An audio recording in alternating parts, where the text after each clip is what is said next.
اب رسول اللہ صلی اللہ علیہ وسلم کے دور میں چوری ہوئی تو لوگوں نے کہا بھائی سفارش کرو, یہ تو بڑے خاندان کا آدمی ہے, یہ عورت تھی کہ اس کا ہاتھ کٹ گیا تو مسئلہ ہو جائے گا, تو اب نبی سے سفارش کرے گا کون؟ کسی نے کہا بھائی حب رسول اللہ, نبی کے سب سے چہیتے تو زید ابن حارثہ ہیں, ان سے کہہ دو, وہ کر دیں گے تو نبی مان جائیں گے. جیسے لاڈلا ہوتا ہے نا بچہ کوئی, بھائی لاڈلے کی بات کون رد کرتا ہے؟ زید ابن حارثہ نے شکایت کی کہ یا رسول اللہ, لوگ کہہ رہے ہیں آپ تھوڑی رعایت کر لیں, ان کا ہاتھ نہ کاٹیں. آپ صلی اللہ علیہ وسلم غضبناک ہوئے, فرمایا اللہ کی قسم اگر فاطمہ بنت محمد بھی چوری کرتی صلی اللہ علیہ وسلم لسرقتها, تو میں اس کا ہاتھ بھی کاٹ ڈالتا. اور آپ نے چور کا ہاتھ کاٹنے کا حکم دیا. ایک طرف اخلاق ایسے ہیں کہ غلام آپ کے پاس رہنے کو ترجیح دے رہا ہے, اپنے والدین کو ترجیح نہیں دے رہا. دوسری طرف اخلاق ایسے ہیں کہ چور کا ہاتھ, بولو بھائی, اب کوئی انگریز یہاں وحشیانہ منظر دیکھ لے کہ ہاتھ کاٹا جا رہا ہے, وہ کہے گا یار یہ کیسا اسلام ہے بھائی, یہ کیسے نبی ہیں, یہ تو دہشت گرد ہیں معاذ اللہ, یہ تو دہشت گردی کی تعلیم میں ہاتھ کاٹا جا رہا ہے بھائی, کوڑے لگا دو, تھپڑ لگا دو, تبلیغ میں بھیج دو 4 مہینے کے لیے, چلا لگا دو, سیروزہ لگا دو, سمجھا دو. محبت سے بھی تو سمجھایا جا سکتا ہے. لوگ کہتے ہیں نا بھائی, لوگ ایسے موقع پہ کیا کہتے ہیں بھائی, اصل چیز تو رسپیکٹ ہے, ڈائلاگ ہے. آپ کسی کو عزت دو گے تو وہ بھی آپ کو عزت دے گا. رسپیکٹ ہے, محبت ہے, محبت سے جو کام ہوتا ہے وہ سختی سے نہیں ہوتا. بھائی یہ اصول کلی نہیں ہے. عزت دو گے تو عزت ملے گی, لیکن بشرطے کے سامنے والا بھی عزت کا مطلب جانتا ہو, ورنہ عزت دو گے تو وہ ذلیل کرنے پہ آ جائے گا. بعض لوگ ہیں وہ دبا کے رکھو گے نا تمیز سے چلتے ہیں, وہ سمجھے. آپ کہہ رہے ہو یار ان کو ہمارے گھر کی باتیں کہاں سے پتہ چلتی ہیں, کہہ رہے یار یہ پتہ نہیں مولوی صاحب ایسی باتیں کرتے ہیں بالکل صحیح صحیح, کہ کہاں سے کر رہے ہیں بات. بعض لوگ ایسے ہوتے ہیں ان کو جتنا دبا کے رکھو گے نا اتنا تمیز سے چلیں گے وہ. بعض ملازم ایسے ہوتے ہیں ان کو عزت دی آپ کو بیچ کے کھا جائیں گے, وہ حقیقت ہے. وہ کہیں گے ہمارے سیٹ صاحب میں بتا کتنے کا لے گا یہ. تو یہ چل رہا ہے, مارکیٹ میں چل رہا ہے. تو عزت دو, عزت لو, یقیناً صحیح ہے, لیکن یہ عزت بھی قابل عزت لوگوں کو کے لیے, یہ مقولہ بھی کس کے لیے ہے؟ جو قابل عزت ہوتے ہیں, جن کی گھٹی میں ذلت ہے, جو بائی نیچر برے ہوتے ہیں, ان کو عزت دینے سے عزت نہیں ملتی. تو رسول اللہ صلی اللہ علیہ وسلم کے ایک طرف اخلاق کہ زید ابن حارثہ جانے کے لیے تیار نہیں ہے, دوسری طرف چور کا ہاتھ تو بہرحال کاٹنا ہے. آپ کہہ سکتے ہیں بھائی یہ تو اس لیے کاٹ رہے تھے کہ اللہ کا حکم ہے, مجبور تھے, تو اللہ کے حکم کے سامنے تو کوئی کچھ نہیں کر سکتا. واقعی ایسا ہی ہے کہ اصل میں اللہ کا حکم تھا چور کا ہاتھ کاٹو, قرآن کی آیتیں ہیں, لیکن سوال یہ پیدا ہوتا ہے تو پھر کیا اللہ نے بد اخلاقی کا حکم دیا, اللہ نے دہشت گردی کا حکم دیا کہ چور کا ہاتھ کاٹو؟ اللہ ظالم ہے بھائی. نبی کے اخلاق بہت اچھے, مگر نبی کی صفات اللہ سے آگے تو نہیں ہے نا, نبی کی رحمت اللہ سے زیادہ تو نہیں ہے نا بھائی. اللہ تو سب سے زیادہ رحیم ہے. تو یہ کیا بات ہے کہ اللہ کو ترس کیوں نہیں آ رہا چور پہ کہ اس کا ہاتھ مت کاٹو؟ میں یہ اتنی ڈیٹیل میں اس لیے جا رہا ہوں کہ ہمارے ہاں بیلنس نہیں ہے. اخلاقیات کی بات ہوتی ہے تو اخلاق اخلاق اخلاق اخلاق اتنا وہ کہ وہ, اور جو بد اخلاق ہیں وہ اس طرف لڑک جاتے ہیں. اسلام کی خوبی یہ ہے کہ اس نے ہر چیز میں بیلنس رکھا ہے. نہ اتنے میٹھے بنو کہ لوگ نگل جائیں, نہ اتنے کڑوے بنو کہ لوگ تھوکنا شروع کر دیں. بیلنس, تمیز سے چلو, تمیز سے, ہوشیاری کے ساتھ, صحیح ہے نا, تمیز سے چلو. جرائم کو ایک حد تک برداشت کیا جائے گا, اس کے بعد مجرم کی معافی نہیں ہے, کیونکہ مجرم کو معاف کر دینا در حقیقت عام لوگوں کے ساتھ زیادتی ہے. پھر دیکھو بدعتی کی تعظیم سے منع کیا گیا ہے. بدعتی کی وجہ اس کی یہ کہ ایک کافر اور فاسق کی آپ تعظیم کرتے ہو, لوگوں پہ برا اثر نہیں پڑتا, لوگوں کو پتہ ہے یہ تو کافر ہے, یہ ہدایت پہ تھوڑی ہے بھائی. لوگ اس کو تھوڑی اس سے متاثر ہوتے ہیں, سب کو پتہ ہے یہ کافر ہے, ہم اس کے دین کو فالو نہیں کرتے. بدعتی میں مسئلہ یہ ہوتا ہے کہ وہ لیبل اسلام کا لگاتا ہے, جب اس کو عزت ملے گی تو لوگ اس کو قابل عزت سمجھ کے اس کو فالو کرنا شروع کر دیتے ہیں. اس کو فالو کرنا شروع کر دیتے ہیں. اس سے نقصان کس کا ہے؟ اسلام کا. نقصان اسلام کا ہوتا ہے اس سے. بعض دفعہ شخصی فائدہ دیکھا جا رہا ہوتا ہے, ایک شخص کا فائدہ دیکھا جا رہا ہوتا ہے, لیکن اس کی وجہ سے جو امت کو نقصان ہو رہا ہے وہ ہماری نظر میں نہیں ہوتا. تو بیلنس نہیں ہے. تو آپ صلی اللہ علیہ وسلم نے حکم دیا چور کا ہاتھ کاٹا جائے. کیسی سخت سزا ہے. گورے اس پہ کہتے ہیں یار کوڑے لگا دیتے, جیل میں ڈال دیتے. ہاتھ کاٹنا ہے ساری زندگی کے لیے معذور. 10,000 روپے چوری کیے, 50,000 روپے چوری کیے, تو ہاتھ کی قیمت تو 50,000 سے زیادہ ہے نا. کیا خیال ہے بھائی جان؟ تو ہاتھ کاٹنے کا کوئی تک بنتا ہے؟ اللہ نے کہ نہیں کاٹو. حالانکہ اللہ کہتا ہے جب بھی کوئی کام کرو تو شروع کس سے کرو؟ بسم اللہ الرحمن الرحیم. شروع اللہ کے نام سے جو بڑا مہربان نہایت رحم کرنے والا ہے. سوال پیدا ہوتا ہے اللہ تو بار بار کہہ رہا ہے میں رحمان ہوں, میں رحیم ہوں, اور ہر کام سے پہلے چور کا ہاتھ کاٹنے سے پہلے بھی بسم اللہ الرحمن الرحیم ہے نا. شروع اللہ کے نام سے جو بڑا مہربان اور نہایت رحم کرنے والا. تو چور کہہ گئے اللہ اتنا مہربان ہے تو میرا ہاتھ کیوں کاٹ رہا ہے؟ میں نے تو 20,000 کی چوری کی ہے, ہاتھ تو کروڑوں روپے کا ہے. میں سمجھا پا رہا ہوں اپنی بات؟ سوال سمجھ میں آ رہا ہے کہ نہیں آ رہا؟ تو رسول اللہ صلی اللہ علیہ وسلم کے اخلاق کیا ہیں؟ چور کا ہاتھ کاٹنا. زانی کے بارے میں اخلاق کیا ہیں؟ بولو بھائی. 100 کوڑے لگائے جائیں گے اس کو کھلے عام. شرابی کے بارے میں اسلام کی سزا کیا ہے؟ کھلے عام 80 کوڑے مارو اس کو کم بخت کو, ٹھیک ہے نا. اگر پکڑا گیا نا بدبو منہ سے آ رہی ہے اور آپ نہ ماریں, اسلامی حکومت کا کام ہے یہ. وجہ اس کی یہ ہے کہ بھائی اگر یہ چور کا ہاتھ کاٹا, حالانکہ 10,000 20,000 کی چوری کی, ہاتھ تو کروڑوں کا ہے. بات یہ ہے کہ چوری ایک ایسا جرم ہے کہ یہ اتنی آسانی سے اتنا کچھ انسان کما لیتا ہے کہ اس جرم میں اسباب کی دنیا میں توبہ کرنے کا امکان بہت کم ہوتا ہے. میں سمجھا پا رہا ہوں اپنی بات؟ چور توبہ بھی کرتے ہیں لیکن توبہ کرنے والوں کا ریشو کم ہوتا ہے. کیوں؟ جس گناہ میں محنت کم ہو لذت بہت زیادہ ہو وہ گناہ انسان مشکل سے چھوڑتا ہے. یہ گراؤنڈ ریئلٹی ہے. محنت کم اور پھل بولو نا بھائی زیادہ, اس میں مزے بڑے آتے ہیں انسان کو. اب دیکھو 20,000 روپے کمانے کے لیے ایک متوسط درجے کا آدمی کو کم از کم بھی 2 ہفتے لگانے پڑتے ہیں. رکشہ چلائے گا, اوبر چلائے گا, ٹیکسی چلائے گا. ایک نارمل آدمی ٹھیک ٹھاک کرنا پڑتا ہے نا اس کو. چور کو کچھ بھی نہیں کرنا پڑتا. چور نے دیکھا آپ کی قیمتی گھڑی رکھی ہے, یوں کیا, تھوڑا سائڈ پہ کر دیا.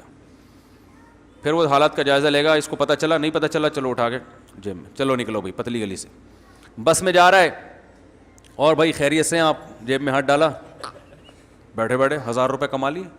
اور اگر پورا بٹوا آ گیا, جتنے پیسے سارے آپ کے ہو گئے. پھر وہ ایک دن میں جب گنے گا جا کے نوٹ کہ یار یہ تو ماشاءاللہ 20,000 روپے, کیا کچھ نہیں کرے گا. تو پھر وہ ہر ایک کو اسی نیت سے دیکھے گا. وہ مفتی صاحب کو بھی اسی نیت سے دیکھے گا, گلے ملتے ہوئے یوں کر کے ہاتھ مارے گا. پھر اس کا دن بھر کا کام ہی یہ بن جاتا ہے, کیونکہ اس میں اتنا زبردست چسکا ہے. انگریز تو یہ دیکھتا ہے کہ 20,000 کی چوری کی اور ہاتھ کروڑوں روپے کا کٹ رہا ہے. اسلام یہ دیکھتا ہے کہ یہ 20,000 کی چوری صرف 20 کی نہیں ہے, یہ ساری زندگی لوگوں کی جیبیں ہی صاف کرے گا. اور جب اس کے پاس زیادہ پیسہ آ جائے گا تو پھر یہ چھوٹی موٹی چوریاں نہیں کرے گا, یہ پاکستان کا صدر بنے گا. پھر سمجھ آئی؟ پھر اسٹیل مل کو کھائے گا, پھر اندرون سندھ لوگوں کی زمینیں ہڑپ کرے گا. پھر اس کو اس کا چسکا لگ کے پھر ایسا چسکا لگے گا, پھر یہ تھوڑے تھوڑے پیسوں کی خاطر لوگوں کو قتل بھی کرے گا. بات آ رہی ہے سمجھ میں؟ پھر جب اس پر کیس بنے گا تو اتنا کما چکا ہوگا یہ کہ ججوں کو بھی خرید لے گا. یہ اسلام نے شروع سے ہی بتا دیا بھائی ہاتھ کاٹو, ختم. ساری دنیا میں ایک علامت ہوگی کہ یہ چور ہے, صحیح ہے نا, اس سے بچ کے رہو. اور جس ہاتھ سے چوری کرتا تھا وہ ہاتھ کٹ گیا. میں سمجھا پا رہا ہوں اپنی بات؟ تو اخلاق کا تقاضا ہے کہ چور کا ہاتھ کاٹا جائے. یہ اخلاق کا تقاضا ہے. کس سے اخلاق؟ لوگوں کے ساتھ اخلاق کا, لوگوں کی خیر خواہی اس میں کہ چوروں کا ہاتھ کاٹ دیا جائے, پبلک کی خیر خواہی. اب آپ اخلاق میں چور پر تو ترس کھا رہے ہو, جن کی چوریاں ہو رہی ہیں ان پہ ترس نہیں کھا رہے. بھائی آپ کہتے ہو چور کو پکڑ کے کوڑے لگاؤ, جیل میں ڈال کے چھوڑ دو, تو جیل میں ڈال کے جب چھوڑو گے تو وہ کہے گا یار پچھلی دفعہ جو غلطی کی تھی اس دفعہ وہ نہیں ہوگی. وہ ٹرینڈ ہو کے نکلے گا, وہ کبھی بھی نہیں چھوڑے گا. وہ کہے گا جب میں اتنے سال جیل میں رہا تو میں تو ویسے ہی اتنا کما سکتا تھا, نہیں کمایا, اب تو میں نے اس کو بھی تلافی بھی کرنی ہے. نمبر 2, طریقہ ایسا ہونا چاہیے کہ یہ غلطی دوبارہ نہ ہو. وہ ایک چور کو نا جج نے پکڑا, عدالت میں لے کر گئے نا, جج نے کہا کہ تم نے اتنی ہوشیاری سے چوری کی ہے کہ کسی کو کانوں کان خبر نہیں ہوئی. کہہ رہے سر آپ پہلے آدمی ہیں جنہوں نے میری تعریف کی ہے, میرے ہنر کی. وہ جج کہہ رہے میں تعریف نہیں کر رہا بھائی تیری. تو چور تو نا اس کو کمال سمجھتا ہے کہ میں نے اتنے لوگوں کی جیبیں صاف کر دی پتہ ہی نہیں چلا. اور یہ ہوتے ہیں کمبخت ایسے. ہمارے ایک دوست ٹاور پہ نا, یہ جو ٹاور سے صدر سے ٹاور جو بسیں جاتی ہیں, ان میں جیب کترے پہلے بہت ہوا کرتے تھے, اب کا مجھے نہیں پتا, یہ 90s کی بات کر رہا ہوں. جیب کترے اس وقت بہت ہوتے تھے. تو ہمارے ایک دوست اپنا ایک نیا بٹوا لے کے, نیا پرس لے کے اسی نیت سے چڑھے کہ آج میں نے جیب کترے کو پکڑنا ہے, آج میں نے اس کو پکڑنا ہے. بس میں چڑھے صدر سے اور جان کر ایسے سفر کیا اور بار بار اپنے بٹوے پہ ہاتھ مار رہے ہیں تاکہ چور ادھر آئے. بٹوے میں تھا کچھ بھی نہیں, تاکہ کوئی بھی جیب کترا آئے اور نکالے تو میں پکڑوں گا اس کو. اور ہیں بھی ماشاءاللہ پٹھان, بڑے مضبوط آدمی. انہوں نے کہا اب تو میں پکڑ لوں گا اس کو. تو یہ کھڑے ہوئے دیکھ رہے ہیں بار بار جیب کی طرف, یوں نا ایسے اداکاری کر رہے ہیں کہ جیسے ابھی بس کہہ رہے ہیں مجھے اپنا واقعہ خود سنا رہی ہے. کہہ رہے میں یوں کر رہا ہوں, ایسے چیک کر رہا ہوں. ہوتے میں نے کہا یار آج کوئی بھی نہیں آ رہا. اور ایسے کرتے کرتے ٹاور پہ اتر گیا میں, جیب میں ہاتھ ڈالا تو بٹوا نہیں ہے. کہہ رہے میں نے کہا یار یہ جو بھی ہے اس کو میں گلے ملوں. بولو یار بھائی سلام ہے سر آپ کی عظمت کو. اب چور تو یہ کام کر کے خوش ہوتا ہے کہ میں نے ایسی کلاکاری سے پرس نکالا کہ اس کو کانوں کان خبر نہیں ہوئی. تو اسلام نے عوام پہ ترس کھایا ہے کہ بھائی یہ, اور پھر یہ برائی متعدی ہے. آج 20 روپے چوری کر رہا ہے, کل 1 لاکھ کرے گا, پھر کل کلاشن کو اٹھا کے ڈکیتیاں مارے گا, پھر انسانوں کو قتل کرے گا. یہ بریکیں نہیں لگتی اس میں. تو اس لیے اسلام نے کیا کیا, چور کا ہاتھ کاٹ دو, کیونکہ آج نہیں کاٹا ہاتھ اس کا, کل یہ اور کرے گا, آگے بڑھے گا. آپ کے پاس تو سوائے کوڑوں کے اور جیل کے کوئی سزا ہے ہی نہیں. اور پھر اسلام نے پتہ کیا کہا, اگر دوبارہ چوری کرتے ہوئے پکڑا گیا بایاں پاؤں کاٹ دو. کیا کر دو, بایاں پاؤں کاٹ دو. کتنی بڑی سزا ہے بھائی. اب بھی باز نہیں آیا, اب تجھ پہ ترس نہیں کھائیں گے, ہم ان لوگوں پہ ترس کھائیں گے جن کی تو چوریاں کر رہا ہے. تو اس پہ یہ اسلام کے دہشت گرد ہونے کی علامت نہیں ہے, اسلام کے امن پسند ہونے کی علامت ہے کہ اسلام معاشرے میں جرم کو برداشت نہیں کرتا. جو جرم کو برداشت نہ کرے وہ دہشت گرد ہوتا ہے یا امن پسند ہوتا ہے بھائی. مجرم کو برداشت نہیں کر رہا. اور آپ تو جو قتل بھی کر دے اس کو بھی چھوڑ رہے ہیں. قرآن نے کیا کہا, اگر قاتل کسی انسان کو جان سے مار دے تو قرآن نے کیا کہا, قاتل کو پکڑ کے مقتول کے وارثوں کے حوالے کر دو. باپ کو قتل کیا, بیٹے کے حوالے کر دو قاتل کو کہ اس نے تمہارے باپ کو مارا ہے, تم چاہو تو گردن اڑا دو, چاہو تو معاف کر دو, تمہیں آپشن ہے. بات آ رہی ہے سمجھ میں بھائی؟ تمہارے بندے کو مارا, تمہاری مرضی, اب آپ چاہیں اس کی گردن اڑا دیں. اسلام نے کہا وہ جزاء سیئۃ سیئۃ مثلھا, برائی کا بدلہ اسی کے بقدر برائی ہے. معاف کر دیں تو اچھی بات ہے, آپ کو آپشن ہے. اور اللہ نے فرمایا وَلَكُمْ فِي الْقِصَاصِ حَیَاتٌ. ایک اشکال کر سکتے ہیں نا, غیر مسلم کیا کہتے ہیں کہ بھائی اس نے تو ایک انسان کو قتل کیا, ایک جرم کیا, اب ہم اس کے بدلے ایک اور انسان کو قتل کر دیں تو یہ کوئی بات تو نہ ہوئی نا بھائی. ایک جرم دنیا میں ہوا قتل کا, تو اس کے بدلے میں ایک اور انسان مارا جائے گا, تو یہ تو انسانیت کو قتل سے بچا تھوڑی رہے ہیں آپ, اور بندہ مار رہے ہیں آپ. بات آ رہی ہے؟ یہ غیر مسلم دلیل دیتے ہیں کہ بھائی قتل کی سزا قتل نہیں ہونی چاہیے, عمر قید ہو یا کچھ بھی ہو. اسلام اس کا بڑا زبردست جواب دیتا ہے. اسلام کہتا ہے وَلَكُمْ فِي الْقِصَاصِ حَیَاتٌ, اے لوگوں قتل کے بدلے جو ہم نے قتل کا حکم دیا, تو یہ جو قاتل کو قتل کیا جا رہا ہے یہ ہزاروں لوگوں کو بچایا جا رہا ہے قتل سے. اس قتل میں قتل نہیں ہے, اس قتل میں زندگی ہے. تمہیں ایک آدمی کی گردن اڑتے ہوئے نظر آ رہی ہے, اس ایک کو دیکھ کر جو ہزاروں لوگ قتل سے بچیں گے اور ہزاروں کی زندگیاں بچیں گی وہ تم نہیں دیکھ رہے. تو یہ عجیب اخلاقیات ہیں کہ مجرم کس کے ساتھ اخلاق. یہاں کیا ہوا, ایک مرتبہ میں تو چپل چوری کر کے جا رہا ہوں نا, میں لوگوں سے کہتا ہوں اس کو بھی نہیں معاف کرو. یہ نہیں ہے کہ آپ اس کو پکڑ کے گلا ہی گھوڑ دیں, طبیعت سے 25-30 تھپڑ کم از کم اس کو لگائیں آپ. یہ اس پر احسان ہے. ہاتھ کاٹنے کی تو ہمیں اجازت نہیں, وہ تو گورنمنٹ ہی کرے گی نا, لیکن آپ کم از کم طبیعت سے اس کو دھوئیں تو صحیح. ہاتھ پاؤں نہ توڑیں اس کے. اتنی آپ کو اجازت نہیں ہے. تب یہ اس سے محلے والوں کو چاہیے اس کو دھو دیں. اس میں لوگوں کے ساتھ کم احسان ہے, اس چور کے ساتھ زیادہ احسان ہے. اتنا اس کے دل میں خوف بٹھا دو کہ آئندہ وہ, اگر آپ نے اس کو چھوڑ دیا نا کہ یار چپل ہی تو چوری کر رہا ہے یار.